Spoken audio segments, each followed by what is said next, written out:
fifth grade orchestra, conducted by Mr. Robert Taylor. He's going to tell you what pieces they're going to play. 2, okay? We're going to begin our performance with a combination of 2 songs that are called Allegro and Perpetual Motion.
Thank you so much, and we're going to conclude our performance with a song entitled Lift Every Voice and Sing.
Our very own Dr. Nixon ambassadors. First, we have Gabby, followed by Carleton, Sanaya, and Mary.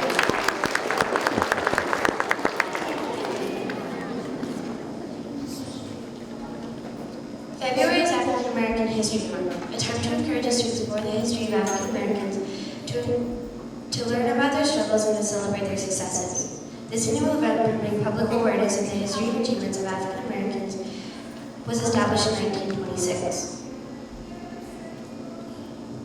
The celebration began with Carleton Woodson, another African-American scholar and historian who encouraged Americans to study their ethnic roots and develop respect for one another. Woodson chose that word because Frederick Douglass and Abraham Lincoln were both born during this month. We celebrate African American History Month, recognizing and appreciating this country's past and current struggles for unity. Black History Month is an opportunity to emphasize this history's achievements such as Martin Luther, African Americans such as Martin Luther King Jr., Rosa Parks, and our own Dr. Nixon. Dr. Nixon, an El Paso physician, never gave up serving all people with dignity, respect, and love. He provided medical help for anyone who came to him, even if they could not pay him. He often spoke to students and encouraged them to be honest, caring, and hardworking, just like our guest speaker today, Dr. Brown. Dr. Brown is currently an assistant professor of school counseling and educational psychology and special services department of the College of Education at the University of Texas at El Paso. Dr. Brown has given workshop trainings and presentations at local, regional, state, and the national level on education topics. He believes wholeheartedly that education is a vital path for success for minorities and underrepresented groups of our society, especially those from low socioeconomic backgrounds. Here for you is Dr. Great job.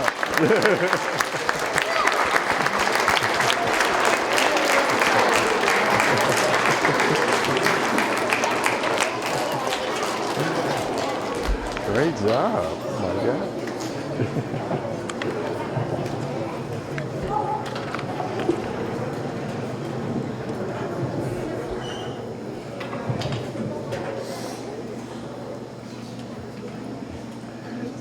I may need to be close to that to push that.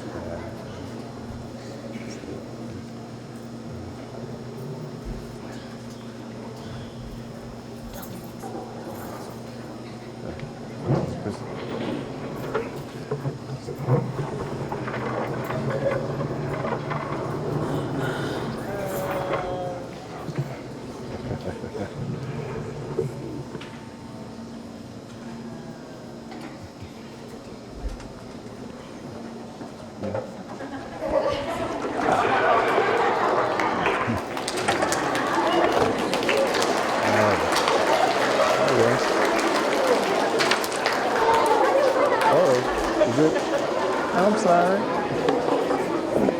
Is it yours or is it hers? It's hers. Okay. How are you doing?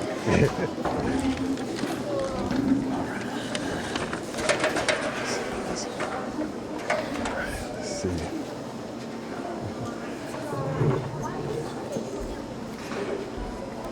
Hey, great job, ambassadors. I hope I can do just as good of a job. Coyote, I want to test you out right off the bat. I want to see your coyote spirit, so I want you to say some things right after me. I want to see how well you do. Say, I will always do my best. I will always bounce back. Oh, good job, coyote. You did just round of applause. Very good. All right. So as mentioned, my name is Dr. Carleton Brown. Students usually call me Dr. B. And I'm honored to be here today. I'm glad to see your happy faces. As stated, I've been a teacher. I've been a school counselor of students.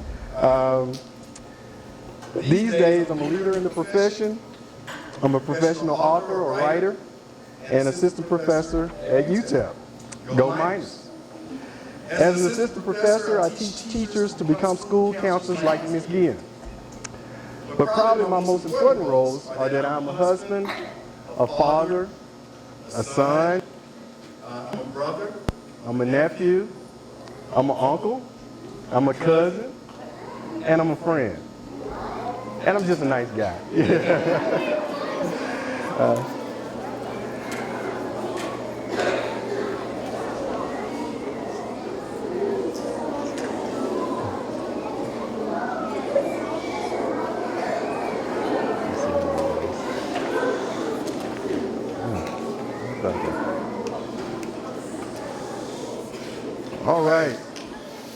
So first, I'd like to thank Ms. Guillen, the school counselor, Ms. Miles, the principal, and all the teachers, staff, community members, parents of Dr. Nixon Elementary for giving me this opportunity to talk to you today.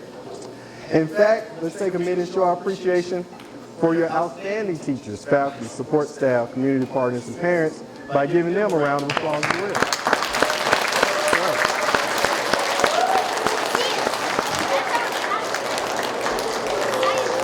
See, what I understand is it truly takes a village to provide each of you a quality education. It takes teachers like Ms. Skiss, your Teacher of the Year. It takes community members like Ms. James, your military community liaison. It takes counselors like Ms. Guillen. And it takes principals like Ms. Miles who is willing to kiss a pig to encourage you to read and grow. Kiss a pig? She's willing to do whatever it takes. All right. Second, I'm here to share with you the reason for my personal success in school and beyond.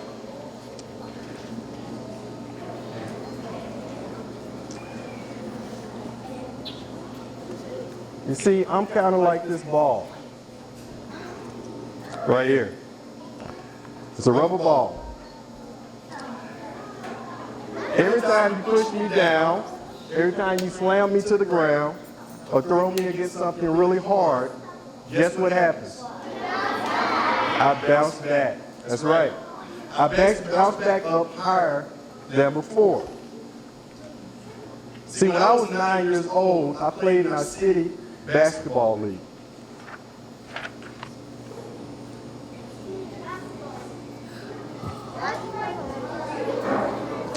Our team name was Georgetown Hoyas. We were one of 3 teams competing to win the championship.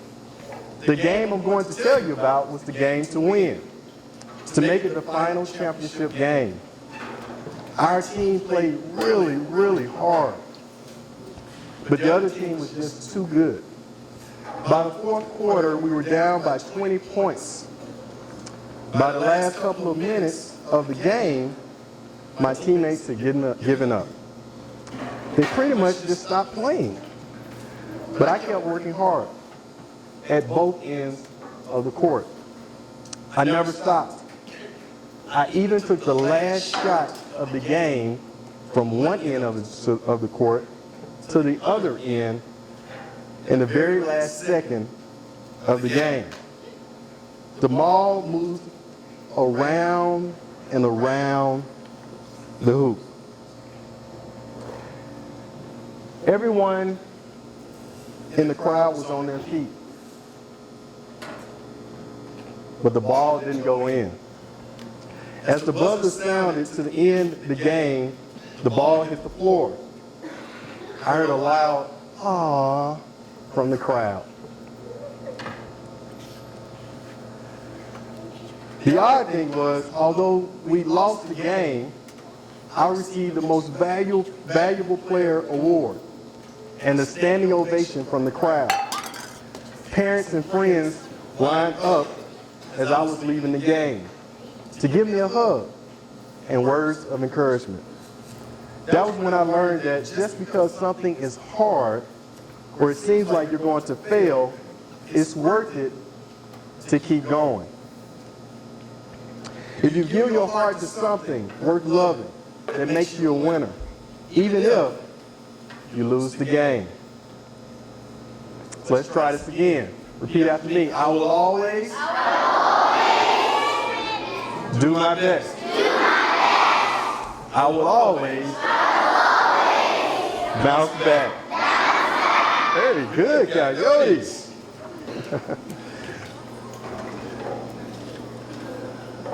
The next story is about me failing a 5th grade vocabulary test. When I was 10 years old, I was in a really hard English class. The most difficult part of this class was the vocabulary test. I remember studying for the particular test, but on the day of the test, my classmates and I struggled. We did our best, but afterwards, none of us felt good about it. The next day, the teacher explained that many of us had not done well One of my friends even balled up her test results and threw it away. She wasn't going to show her parents or even tell them about it. I told my friend that I was going to tell my mother because I was upset. I was upset not really because of my grade, but because I knew in my heart just how important education was. So I told my mother in tears that I wanted her to help me learn some of the words on the list. I didn't care how long it took. If these were words that I needed to know to be successful, I wanted to learn them. My mother helped me. We met with the teacher, and the teacher helped me too. From then on, for every test, I asked the teacher or someone else to help me go over my words so that I could be the best that I could be. The point is, there's some things in life you give your all to, your whole heart to. And I learned that my education was one of them. So let's try it again. I will always Do my best. I will always bounce back. Good job. I like that. I like that. Good job, Coyotes.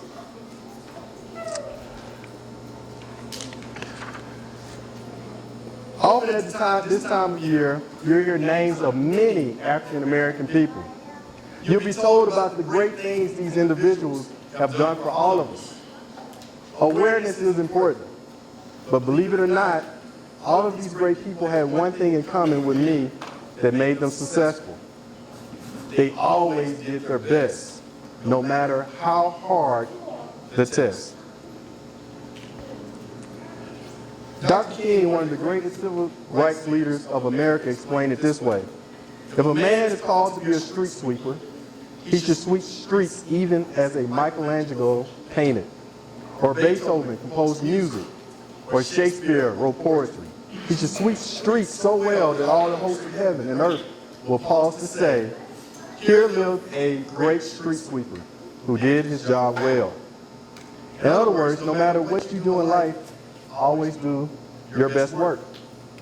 When it becomes difficult, when it seems like you can't move forward, Dr. King tells us, if you can't fly, then run. If you can't run, then walk. If you can't walk, then crawl. But by all means, keep moving.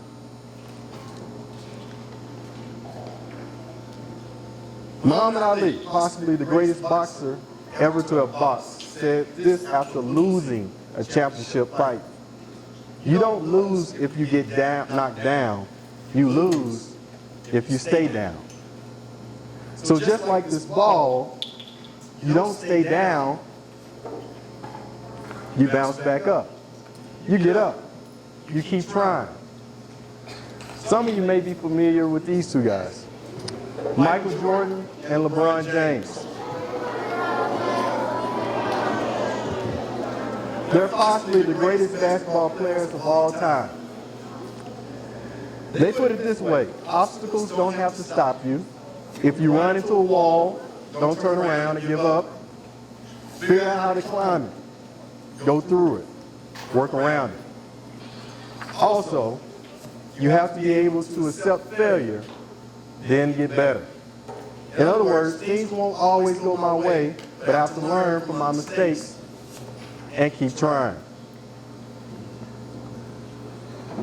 President Barack Obama, the first African American president of the United States, said this: when things don't go your way or it becomes too hard, the future rewards those who press on. I don't have time to feel sorry for myself. I don't have time to complain. I'm going to press on. And yes, we press on because we are a nation of immigrants. We are all Americans. African American or black history is American history. If we learn nothing else from our history, we should learn that our ancestors were people who pressed on. Some of those who came before us did not come of their own free will. Some came here in chains. Some survived being bullied and treated badly. Some had to learn a new language and could not attend school. Others had to learn new ways of living without school. Some were separated from their families, only to find them again. Some survived Civil War. Others lived through World War. These ancestors of ours had to press on. They had to do their best. They had to bounce back. They had to bounce back whenever things got hard because they wanted to make sure each and every one of you would have a better life. They wanted to make sure that each and every one of you had the chance to receive a free, adequate, and equitable education in a school. As one anonymous writer put it, people you would never know survived from generation to generation so you could succeed. And guess what? When I was your age, I decided I would not let them down. And I believe you would not let them down either. So say it again after me. I will always do my best. I will always bounce back. Good job, Coyote. So I want to thank again your school counselor, Ms. Gilliam, your principal, Ms. Miles, and the faculty and staff. And last but not least, I want to especially thank all of you, the students, for doing such a great job of participating and listening to me today. So give yourselves a big round of applause. Good job, Coyote.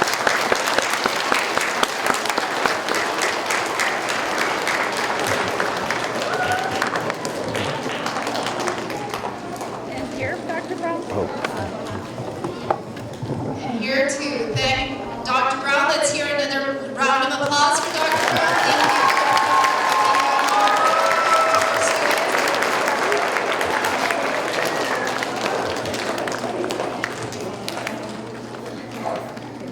On behalf of the staff and the students here at Dr. Brown, we want to present you with your very own Dr. Nixon cup. Awesome. Go Coyote. Thank you. Thank you for having me. Thank you very much. Well done. Thank you. Thank you.